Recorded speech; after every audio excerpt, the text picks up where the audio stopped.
Hi everybody, thank you for joining me again on this YouTube channel.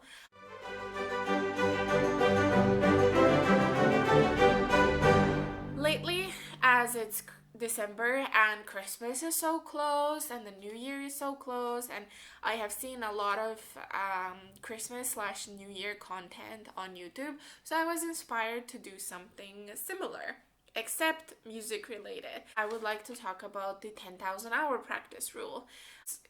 All of us are traveling around, coming home, visiting friends, visiting parents, exchanging a lot of social time, but we still also want to focus on our careers.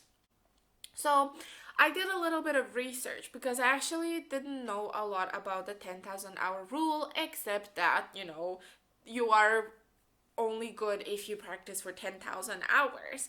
So I found out that this rule has first been talked about in a study published in 1993 in a journal called Psychological Review.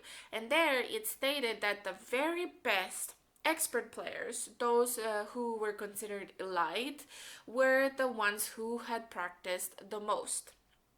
And then fast forward a couple of years to 2008, journalist Malcolm Gladwell popularized the 10,000 hour rule again in his book Outliers.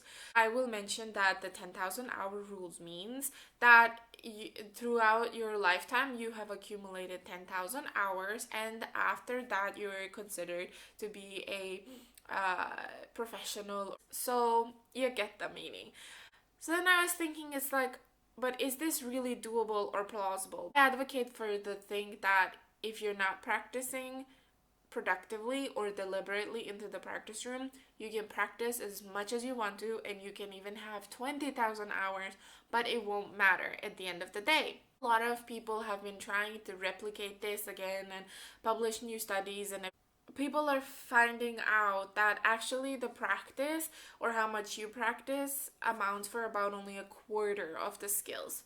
So I believe that to be a musician, or anything really, you have to be a bit more balanced. You can focus and know as much as you want to about your music career, or about the music or the instrument or whatever else you're busy with. The social skills, do you have the networking skills? Do you have the business knowledge, for example? We never really talk about these things in music school, but I think those are actually more important to consider than the practicing, because practicing after a while is just a routine, and if you love what you do, you are hopefully, you love practicing. You deliberately know what to practice, then you don't really need to practice so much. I mean, like, yes, there's always those periods where you are preparing for a lot of different things, meaning you have a lot of different things to learn. But I think that's very different than just locking yourself into a practice room and putting your blinkers on and be like, no, this is all I'm gonna do. People believe in these things, and that's how they prepare for auditions, and they leave and live and breathe and do everything possible for these auditions. But it's not always proven that those are those people who get the jobs, because it depends, like I said before in a previous video, it depends on a lot of different things. It depends on how good or a bad day you have that day, how good or a bad day is the jury having that day. There's also a lot of other things, because at the end of the day, I also think we're also dealing with job inequality. And yeah, little things like that I think actually you should focus, and I try to focus to be more of a human and more present in my day-to-day life, rather than focus so much on, like, yes, the 10,000 practice hours, I have to put them in, otherwise I'm not gonna be good enough, otherwise I'm not gonna be considered elite or whatever.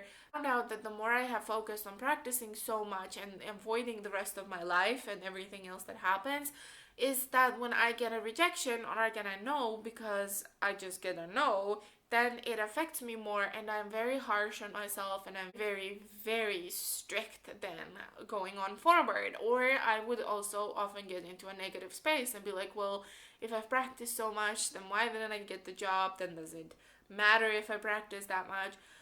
So I have realized that, you know what, it's in the balance. Take this with a grain of salt. Of course, I'm not saying stop practicing, but I also wanted to say that this holiday season, that you might want to spend time with those whom you love and whom you care for, because at the end of the day, as depressing as this sounds, it's like you never know how much time you have left with those that you love and those whom you care for the most, versus your instrument is always going to be there and the music is always going to be there, but life won't. Or like the moments are special. The moments happen in the now versus, later. You cannot plan life versus you can plan your practicing.